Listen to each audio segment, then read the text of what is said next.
Nous sommes ici pour, bien sûr, échanger, débattre aussi, forcément, mais il ne doit pas y avoir de confrontation particulière. Nous n'avons pas souhaité, si vous voulez, que cette table ronde soit une table ronde de confrontation, comme peut-être certains le souhaitaient. J'ai lu avec intérêt et un peu de déplaisir le communiqué qui a été fait hier par FNE. Voilà, mettant en avant la non-présence de leur association au sein de cette table ronde. Mais ça n'était pas l'objet. Il n'est pas question pour nous, dans l'immédiat, donc de faire une table ronde de confrontation. Nous sommes là pour vous écouter, pour vous entendre et bien entendu pour vous questionner sur un certain nombre de sujets. Donc, je voudrais présenter nos invités. Tout d'abord, Monsieur Jean-Louis Chilansky, que beaucoup connaissent, qui est président donc de l'Union française des industries pétrolières, qui est accompagné de Monsieur Georges. Madame Catherine Tissot-Coll, qui est présidente de la Fédération des minéraux industriels et métaux non ferreux, la FEDEM. Monsieur François Demarque, qui est directeur général délégué du Bureau de recherche géologique et minière, donc le BRGM. Et Monsieur Pierre Cochonat, qui n'a pas pu se joindre à nous pour des raisons, je crois, médicales, donc qui est remplacé par Monsieur Yves Fouquet, donc qui représente l'Institut français de recherche pour l'exploitation. Nous représentons la quasi-totalité des entreprises qui opèrent sur le territoire national, environ 20 à 25 entreprises engagées dans l'exploration et la production d'hydrocarbures, que ce soit du pétrole ou du gaz. Ce sont pour la plupart des entreprises d'origine étrangère qui sont venues sur notre territoire pour forer, pour explorer, pour produire des hydrocarbures. Nous avons aujourd'hui environ 60 permis d'exploration, c'est-à-dire des permis sur lesquels ces entreprises recherchent des hydrocarbures sur notre territoire, environ 60, le même nombre, concessions d'exploitation, c'est-à-dire qu'après avoir trouvé les hydrocarbures, ils les produisent. Et il ne faut pas également oublier ce qui concerne le stockage de gaz, en particulier environ une trentaine de sites de stockage de gaz qui font partie de notre fédération. Je voulais vous dire que nous appuyons, nous sommes favorables à une rénovation du code minier. Nous souhaitons que la fiscalité qu'on ait une fiscalité incitative, aussi bien pour les projets onshore que pour les projets offshore, et puis surtout qu'on ait une visibilité et stabilité du cadre réglementaire, sinon les opérateurs ne peuvent pas travailler. Je voulais simplement insister, au moment où je conclus, sur le fait qu'aujourd'hui, nous avons 120 permis d'exploration qui sont bloqués. Notre industrie ne fonctionne plus de façon normale, d'une part à cause des dommages collatéraux de l'affaire des gaz de schiste, et d'autre part parce qu'on est dans un espèce de vide où on se dit on va réformer le code minier, donc on débloque pas les permis. Alors, je représente donc la FEDEM. La FEDEM, ce sont les acteurs du secteur industriel des minerais, des minéraux et des métaux non ferreux. Alors, je peux citer Areva, Eramet, Umicore, Imerys. Alors, plus concrètement, nous sommes également favorables à la modernisation du code minier. Les activités minières ont encore parfois une image un peu archaïque, elles ont beaucoup changé. La géopolitique, pour les opérateurs miniers, c'est vraiment un paramètre fondamental et ça fait partie de la compétitivité. On tenait à le souligner. Je voudrais dire en conclusion qu'il a été question dans la commission TUO d'un schéma directeur, et ça c'est un sujet très important pour nous. Alors on l'appelle schéma directeur, on l'appelle politique minière. Il y a certaines réticences dans le monde industriel par rapport à cette idée. Nous, à la FEDEM, on est plutôt pour, à condition que ce ne soit pas quelque chose de trop figé en amont et de trop précis. Il faut qu'il puisse évoluer et il faut qu'il soit un outil, là aussi, de panorama, de politique qui permette d'opérer. Merci de votre attention. Le BRGM, qui, comme vous le savez probablement, est un organisme de recherche et d'expertise au service de la collectivité. J'ai participé au groupe TUO et je centrerai mes remarques plutôt sur un certain nombre des sujets qui ont été discutés au sein du groupe TUO, donc plutôt des aspects d'opportunité juridique. Alors, d'où est venu le besoin de réforme? Ça a déjà été dit. Défaut d'implication du public et défaut d'études d'impact probablement, en tout cas public, dans certaines phases d'exploration qui ont suscité beaucoup d'émoi. Il s'agissait de phases de travaux d'exploration. Donc là, on a une notion de travaux. Mais à cette occasion, on s'est aperçu que des titres miniers, des permis exclusifs de recherche, avaient en amont été donnés. Et il y a eu un émoi aussi sur le principe même que des titres permettant de faire de la recherche aient été donnés antérieurement sans enquête publique. Et donc on a là un défaut de prise en compte à la fois des attentes du public en termes d'information et de participation et probablement de l'environnement, à la fois au niveau des titres miniers et de certains travaux qui n'étaient pas soumis à des procédures, je dirais, modernes. Alors ça, c'est l'État qui a pris cette responsabilité, va ensuite, après les exploitations, récupérer la responsabilité au titre de l'après-mine. Et c'est bien parce qu'il s'est mêlé de la valorisation de ses ressources qu'il en est responsable après la fermeture de la mine. Je voudrais revenir parce que, me semble-t-il, les différents intervenants ont dit qu'ils adhéraient notamment à la demande de M. Chilansky sur ce qu'il attendait de la réforme du Code minier en 3 points. Alors, un premier point, une meilleure information du public pour adhérer au projet. Je vous l'accorde, une meilleure information du public, c'est entre autres un texte de loi que j'ai défendu dernièrement. Mais pourquoi pour adhérer au projet? Est-ce que ça signifie que l'information doit forcément faire adhérer le public au projet? Me semble-t-il, le public doit être informé, mais il a également un droit de retour. Et voilà, donc il y a, à mon avis, déjà un petit dysfonctionnement sur cette demande. Favoriser les conditions d'exercice, ce qui signifie que finalement, si on trouve, on doit pouvoir exploiter. Alors là, je vous remercie d'avoir été aussi clair sur ce sujet, parce qu'à de nombreuses reprises, notamment lorsque j'ai été reçue en préfecture par monsieur le préfet en Ardèche avec certains collectifs, on nous a dit « mais pourquoi est-ce que vous êtes inquiets? Il s'agit de chercher pour l'instant et non pas forcément d'exploiter. » Alors que là, la demande, elle est claire, hein, je crois qu'elle a ce mérite-là d'être claire.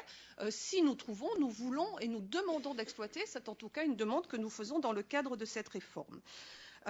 Donc voilà, j'aimerais revenir là-dessus parce que je pense que c'est important qu'on puisse se mettre d'accord, hein, ou en tout cas non pas forcément se mettre d'accord en si peu de temps, mais qu'on puisse en rediscuter. Dire également que vous avez bien fait, je pense que c'est important de faire la distinction entre les décisions qui peuvent être prises au niveau de l'État et la place pour les collectivités locales.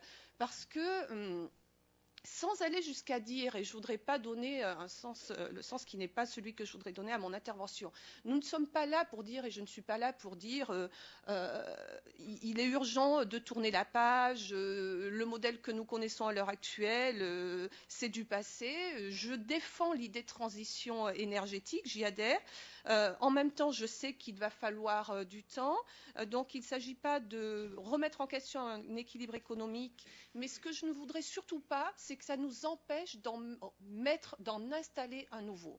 Et j'ai un peu cette crainte dans toutes les interventions que j'ai eues, j'ai l'impression qu'il faut parfois faire en sorte de continuer à développer autant que possible cette exploitation-là et puis fermer les yeux et que ça nous empêche d'en construire un autre. Et à ce titre-là, je crois que les collectivités locales ont quand même beaucoup à dire. Elles ont une place qu'on ne leur a pas accordée jusqu'à présent et où il faut le dire, finalement, eh bien, les industries sont passées outre et il n'y a pas eu de discussion possible, celle que nous avons notamment maintenant. L'exemple de la Pologne est d'ailleurs révélateur.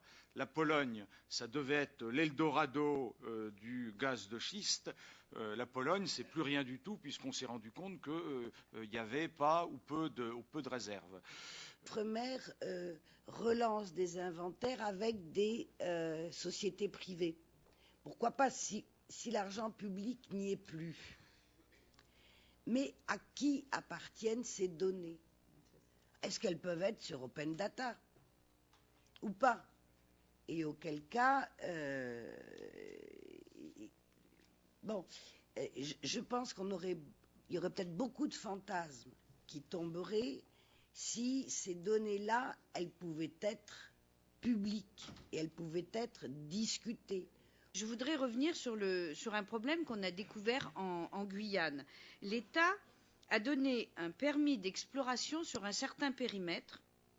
Comment refuser derrière le permis d'exploitation? C'est totalement absurde. Les élus locaux ne sont pas d'accord avec ce périmètre d'exploitation, alors qu'il y a eu un permis d'exploration. C'est sur le permis d'exploration qu'il faut travailler avec les citoyens et les élus locaux. Qu'en pensez-vous?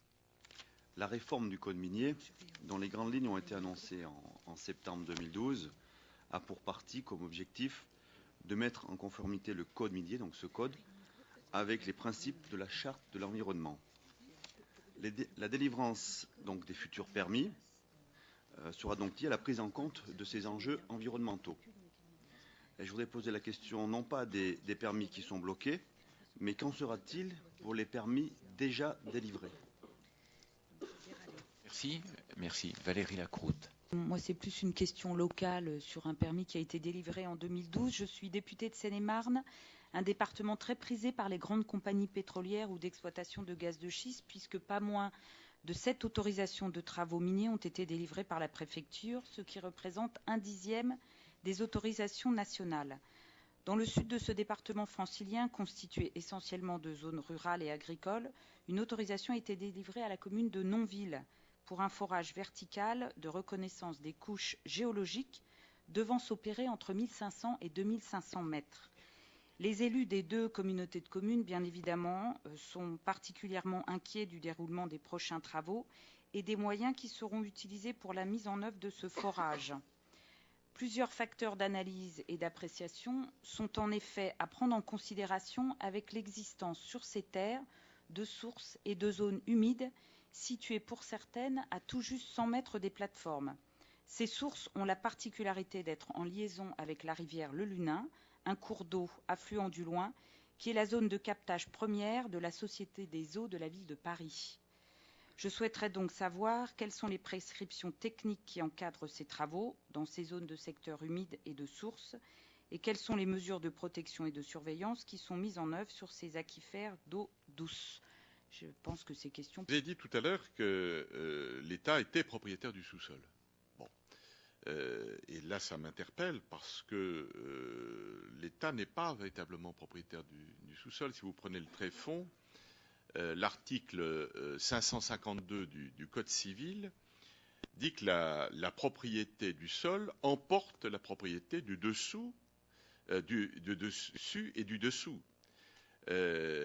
Donc cet article 552 protège justement la propriété et je dois dire que également dans un article qui est l'article 716 du Code civil, la propriété du produit de l'extraction appartient à moitié à celui qui la trouve et à moitié au propriétaire du tréfonds. Donc j'aimerais qu'on essaye d'éclaircir ce propos, puisque je ne sais pas comment répondre à toutes ces questions. Je pense qu'on les a notées. On pourra peut-être répondre à certaines questions par écrit, Monsieur le Président, pour votre commission. Il faut, si je peux me permettre, vous placer du point de vue d'un opérateur. Si vous ne donnez pas à l'opérateur l'assurance qu'il pourra amortir ses frais d'exploration sur de l'exploitation, vous n'aurez personne. Il ne faut pas être naïf aussi, et il faut faire attention à ce qu'on met dans le public. C'est une chose de partager avec vous, la représentation nationale, des informations précises, ou avec des collectivités territoriales qui sont concernées par un projet, ça c'est légitime. Pour autant, mettre toutes les données sur Internet, tout ouvrir, il ne faut pas être naïf, on a des concurrents, et on peut constater que certains pays disposent de moyens financiers propres qui pourraient leur permettre de ne pas tenir compte d'un certain nombre de processus auxquels on tient. Voilà, sans citer des grands pays, mais il faut savoir tout ça. Donc je pense qu'il faut tenir compte de cette réalité mondiale et ne pas imaginer non plus la situation de la France de manière isolée.